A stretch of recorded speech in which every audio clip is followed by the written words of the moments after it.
Carro a diesel. E ele vai dar dicas importantes de como você deve fazer para economizar combustível.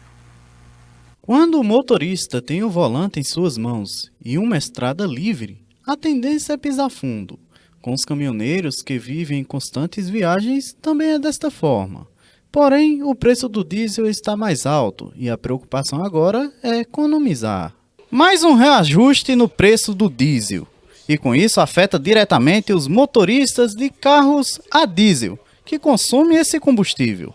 Mas quais fatores fazem um veículo consumir mais e outros consumir menos? O mecânico Jailson é quem nos explica. Jailson, o que é que faz um carro consumir mais diesel e outros consumir menos? Tem vários fatores, mas principalmente essas pecinhas aqui, são os bicos injetores. Estamos aqui com o motor de D20, esses bicos são colocados aqui, nessas canetas, e quando eles estão ruins, estão estragados, ele vai fazer com que entre mais combustível na cabeça do pistão e venha ter uma queimagem a mais, mesmo sem dar a mesma quantidade de velocidade que a pessoa está desejando. Então vai ter uma perca maior, o carro vai fumaçar mais e vai fazer com que o proprietário venha a ter uma despesa bem maior a respeito do consumo do combustível. E o que é que faz essas peças se estragarem? Algum mau uso do veículo? Combustível ruim, né, utilizando muito, como hoje tudo é adulterado, a gente compra um combustível pensando que está comprando uma coisa boa e na verdade não está. Aí vai estragando. Elas vão perdendo a qualidade, os furos que ela tem vão abrindo e vai cada vez mais tendo um consumo maior do carro. Esse consumo maior de combustível também prejudica o motor do veículo? Sim, porque a carga que ela vai receber na cabeça do pistão é maior. E se o motor, a parte de baixo, não tiver boa, então a pressão ou a compressão, quando ele está trabalhando, faz com que ele venha ter uma perca maior de compressão, força, e pouco a pouco vai havendo o desgaste e logo o camarada vai ter que fazer o motor, fazer a retífica do motor. E se falando de consumo de combustível, existem diferentes tipos de veículo. São todos iguais ou cada um é um caso à parte e consome de uma maneira diferente? Cada um é um caso à parte. Por exemplo, os carros mais novos, são os bicos eletrônicos, já trabalha através da energia da bateria. E eles precisam de um módulo para estar trabalhando todos iguais. Já um desse aqui, que é maçarico, ele é comandado por uma bomba injetora, que está ali embaixo, uma bomba injetora, e vai mandar fazendo a contagem. 1342, tipo a gente conhece assim. Então ele vai primeiro, aí terceiro, quarto e o segundo bico.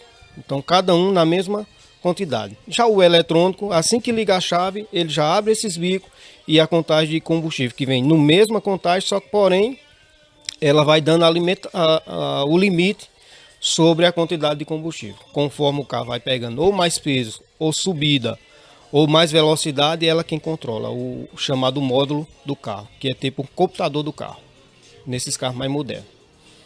Uma questão curiosa, né? Que tem carros que consomem diesel, né? Os mais novos, aqueles carros de conforto, mais carros de passeio, onde você pega a estrada e a tendência é pisar e andar mais, vai consumir.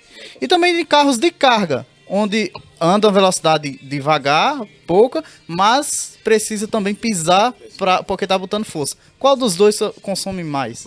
Geralmente o que está mais pesado. O que está com peso, ele vai exigir mais. Porém o motor também é maior, a capacidade é maior, então o consumo é mais. Há uma grande diferença, por exemplo, entre um caminhão e uma carreta. Uma carreta, se não me falha a memória, ela faz no mínimo 4 km por litro. Já um caminhão ele vai fazer mais, porque a sua carga é menos, né? É um peso a menos, porém também um motor menor, então cada um tem a sua proporção a respeito de quanto vai consumir. Quanto mais carga, quanto maior o veículo, mais consumo. Mas esse de conforto também pisando, passou de uma certa velocidade também. Vai embora o diesel. Vai também. Tanto o carro de conforto, o S10, Hilux, Amarok, que a pessoa sente, né, o conforto do carro. Então geralmente a gente vai se perdendo, se está com alguém, vai conversando, quando menos imagina o ponteiro já vai bem elevado e a velocidade bastante também o consumo. Então não tem, o limite se você anda devagar, então você não vai consumir tanto, mas se você anda rápido, consome também. Além dos bicos, né, tem outras peças que também precisam de revisões, né, para que o consumo seja equilibrado? Tem a bomba injetora, dos carros mais novos são chamados bomba de alta, bomba de baixo. Esses carros mais velhos é a bomba injetora, que também vai fazer o mesmo trabalho, mas se tiver estragado também vai consumir mais. Ou até nem funcionar o carro. Pode também trazer esse mesmo problema de não funcionar. Para não ter tantos prejuízos com o consumo elevado de combustível, é essencial que saiba conduzir bem o veículo. Trocas de marchas erradas podem fazer o veículo gastar mais, como também estragar outras peças. Que, por exemplo, pessoas que vai colocar uma marcha errada, por exemplo. Ele vai numa subida, o carro está pedindo marcha e ele não dá, né? Não volta, não reduz, para que o carro tenha a potência de subir, ele vai subir forçando. Vai dar desgaste na embreagem, vai dar desgaste no motor e vai consumir mais também da mesma maneira. Você, por exemplo, pode observar, você vai atrás de um carro e vê que a pessoa não trocou de marcha, não reduziu a marcha, você vai ver que a fumaça vai ser mais, porque ele está forçando, está trabalhando forçado. Ele está pedindo para que haja o reajuste no câmbio e a pessoa não está fazendo essa ação. Então, o proprietário do carro, o motorista do carro, ele tem uma peça fundamental para que ele saiba trabalhar com o seu carro, tanto na área do consumo como na área do desgaste. Outra questão é a banguela. Tem gente que para economizar prefere dar aquela banguela. Isso é bom, é ruim, é eficiente ou não é? Existe essa questão. Muitas pessoas dizem, não, da banguela não presta. Outros já dizem, não tem problema. Na minha opinião, né? Cada um tem a sua, na minha opinião. Dependendo do tamanho da banguela, compensa. Compensa. E tem outras que não. Porque se você vai dar um alívio, mas a ladeira é pequena, você vai ter que colocar a marcha de novo e ele vai ter que alcançar aquela mesma velocidade.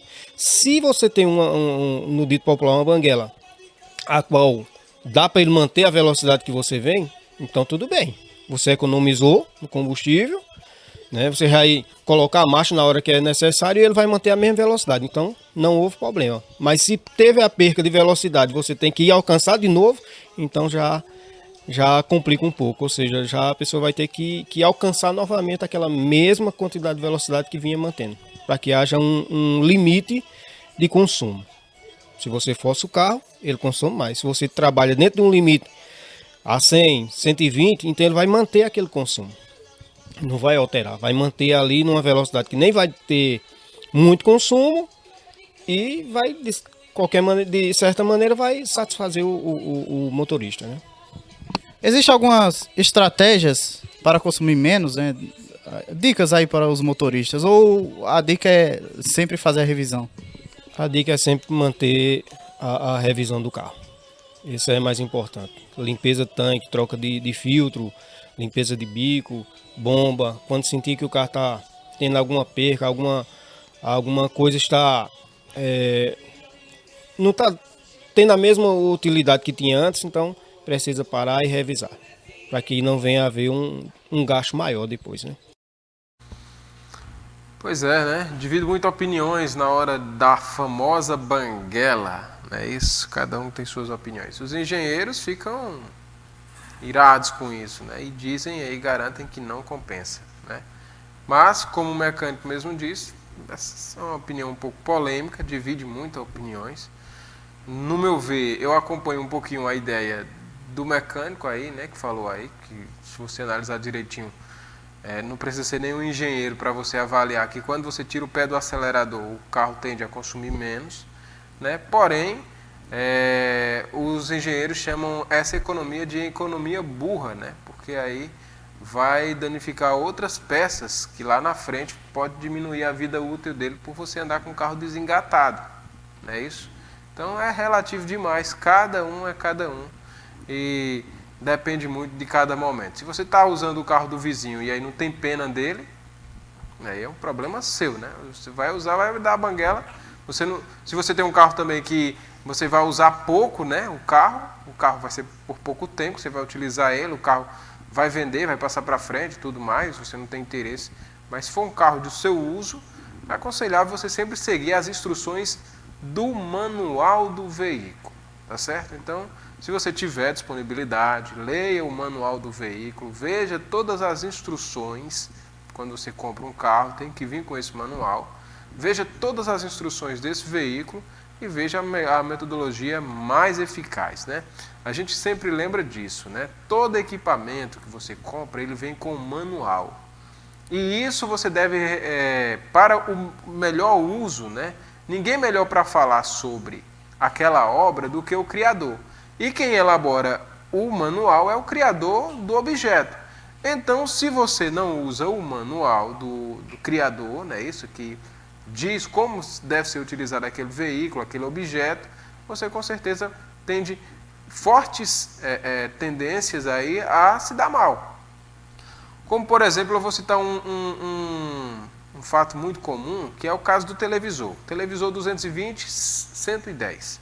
Não é isso? Se você não lê o manual e não tem certeza sobre a resistência dele, se ele é 220 e 210, e se ele for 110 e 220, se ele for 110 e você ligar ele numa tomada de 220, 240, você já sabe o resultado, né?